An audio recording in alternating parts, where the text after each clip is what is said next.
कोई भी इस प्रकार की घटना होगी तो उस पर कठोर कार्रवाई पहले से होती आई है और आगे भविष्य में भी होगी। भविष्य में कभी यहाँ अपराध करना तो दूर की बात है, अपराध करने की भी नहीं सोचेंगे। मैं रुद्रेश कुमार, अमरउजाला.com से।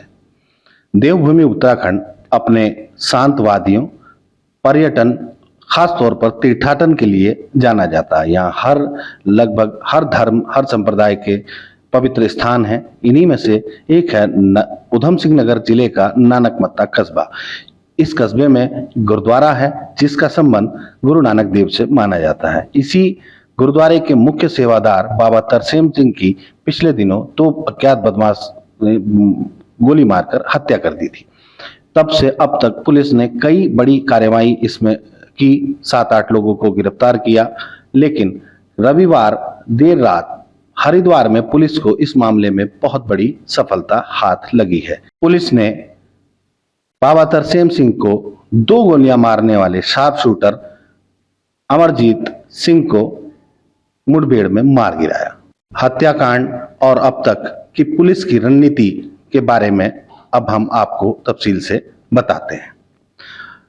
28 मार्च को सुबह लगभग 6:15 बजे का वक्त था।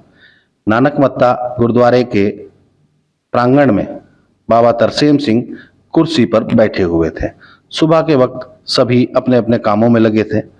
इसी वक्त बीच 2 मोटरसाइकिल सवार बदमाश वहां आते हैं। पीछे बैठे एक बदमाश ने बाबा तरसेम सिंह को एक गोली मारी। चारों तरफ उनके चक्कर लगाते हुए बदमाश ने दूसरी गोली बाबा तरसेम सिंह के पेट में उतार दी। बाबा तरसेम सिंह वहीं गिर पड़े।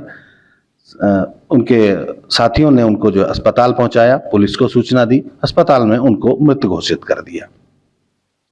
तब घटना इतनी बड़ी थी कि वहां खुद मुख्यमंत्री और डीजीपी और सभी आला अफसर बारी बारी से वहां पर जायजा लेने के लिए जाते रहे।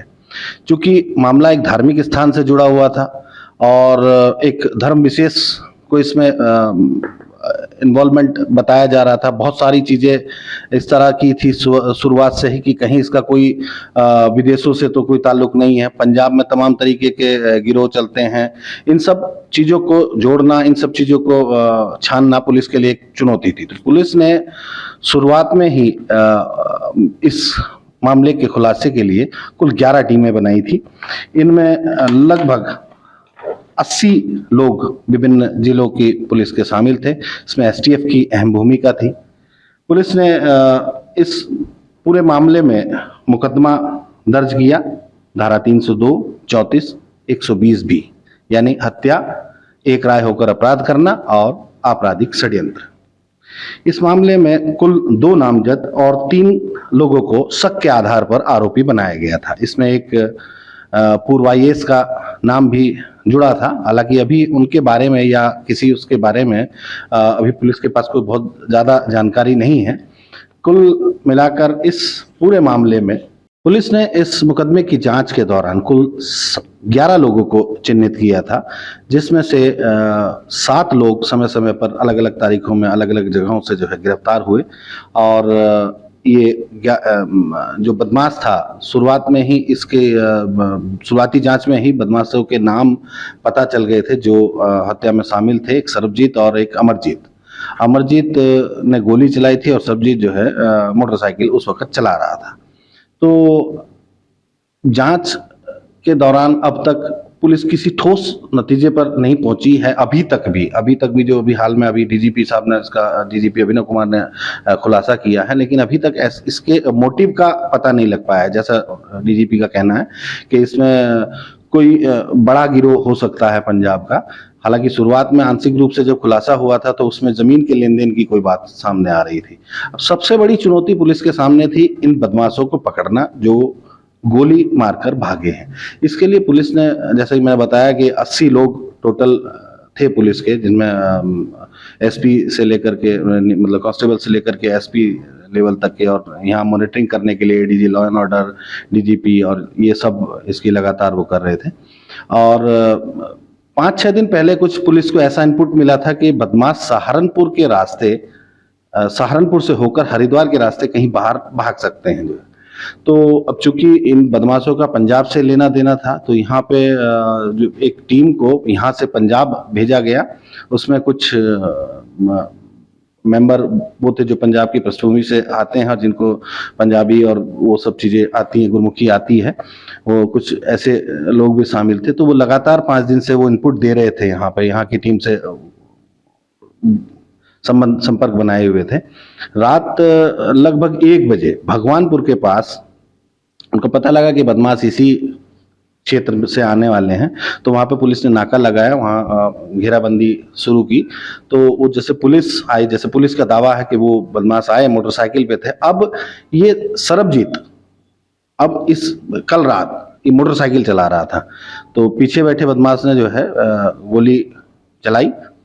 तो पुलिस ने चारों तरफ से घेर करके, ऐसा पुलिस का दावा है, घेर करके और इन जवाबी कार्यवाही की। जवाबी कार्यवाही में ये अमरजीत को गोली लगी और वो दूसरा अंधेरे का फायदा उठा करके वहां से भाग गया। अब ये अब तक का इसके पकड़े जाने का घटनाक्रम था। कैसे मतलब रविवार रात हरिद्वार में जो एनकाउंटर हुआ और बाबा तरसेम सिंह की हत्या करने का आरोपी पुलिस ने मार गिराया, इससे पुलिस, उत्तराखंड पुलिस, मित्र पुलिस की छवि भी बदली है। छवि इस तरह से, पुलिस को 15 साल पहले, उत्तराखंड पुलिस पर 15 साल पहले एक ऐसा दाग लगा था फर्जी एनकाउंटर का। एक रणवीर नाम का एक युवक था, गाजियाबाद का रहने वाला, उसको पुलिस ने, देहरादून पुलिस ने एनकाउंटर में मार गिराने का दावा किया था। लेकिन जब जांच हुई, मामला सीबीआई के पास पहुंचा और 18 पुलिस कर्मियों को इसमें दोषी पाया गया, सजा हुई, आजीवन कारावास हुआ, कुछ को कुछ कम कारावास हुआ था। उसके बाद से 15 साल से अब तक कोई ऐसा एनकाउंटर नहीं हुआ जिसमें पुलिस ने कोई बदमाश ढेर किया हो। हाँ, 15-20 मामले ऐसे जरूर इस 15 सालों में आए जहां पुलिस ने आंशिक रूप से बदमाशों को गोली मारी, घायल किया, ऐसा दावा किया। तो इससे कहीं ना कहीं अब पुलिस का ये बदमाशों को एक करारा जवाब है कि भाई उत्तराखंड पुलिस भी अब कार्रवाई कर सकती है। कार्रवाई, क्योंकि इस पुलिस की इस छवि से, रणवीर एनकाउंटर के बाद जो छवि बनी थी, उस जब सालों साल यहाँ कोई एनकाउंटर नहीं हुआ, यहाँ कोई मुठभेड़ में बदमाश नहीं मारा गिराया गया, तो अक्सर जब बदमाश पकड़े जाते थे तो अक्सर बड़े बदमाश इस बात को कहते हुए पाए गए कि मतलब कि उत्तराखंड चलते हैं, वहां की पुलिस मारेगी नहीं। मतलब जैसे पंजाब में या यूपी का पिछले कुछ सालों से कई वहां पे एनकाउंटर हुए हैं, तो यहाँ उत्तराखंड में इस तरह का माहौल बन गया था कि कोई भी बड़ा अपराध करने के बाद हमेशा ये देखा गया कि कोई हरिद्वार में छुपा है, कोई देहरादून में छुपा है, कोई उधम सिंह नगर में छुपा है। पंजाब में हुए बहुत बहुत बड़े घटनाक्रमों के बदमाश और जो साजिश करता थे, उन्होंने हाल के वर्षों में जो है देहरादून, उधम सिंह नगर, हरिद्वार कई जगह शरण ली है। फिर बाद में पुलिस को वही बदनामी झेलनी पड़ती थी कि बदमाश अपराध करने के बाद उत्तराखंड में शरण लेते हैं, उत्तराखंड बदमाशों की शरण स्थली बन गई है। लेकिन ये आज डीजीपी ने भी साफ किया इस एनकाउंटर के बाद, इस मुठभेड़ में बदमाश को मार गिराने के बाद, कि मित्र पुलिस जरूर है, उत्तराखंड पुलिस मित्र पुलिस जरूर है, लेकिन पर्यटकों के लिए, आमजनों के लिए, जो न्यायप्रिय हैं उन लोगों के लिए, लेकिन वो बदमाशों के लिए अब काल पुलिस है। पुलिस की कार्रवाई बिल्कुल कानून व्यवस्था बनाने के लिए बहुत सराहनीय कार्रवाई है। और उत्तराखंड देवभूमि है। कोई भी कहीं से आकर, अन्य राज्यों से आकर यहाँ अपराध करने के लिए, यहाँ पर गलत काम करने के लिए, अब भविष्य में कभी यहाँ अपराध करना तो दूर की बात है, अपराध करने की भी नहीं सोचेंगे।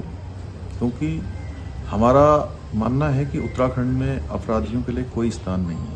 अपराधियों का एक ही स्थान है, जो कानून किसी को जेल भेजता है, कार्रवाई करता है, और भय मुक्त समाज देना हमारी प्राथमिकता है। और पुलिस ने जो काम किया है वो बहुत सराहनीय काम किया है। और जो भी भविष्य में भी कोई भी इस प्रकार की घटना होगी तो उस पर कठोर कार्रवाई पहले से होती आई है और आगे भविष्य में भी होगी, क्योंकि अब कानून का राज चलेगा। अगर आप ये वीडियो YouTube पर देख रहे हैं तो हमारे चैनल को सब्सक्राइब करें और बेल आइकन को दबाना ना भूलें। अगर आप Facebook पर ये वीडियो देख रहे हैं तो हमारे पेज को लाइक करें।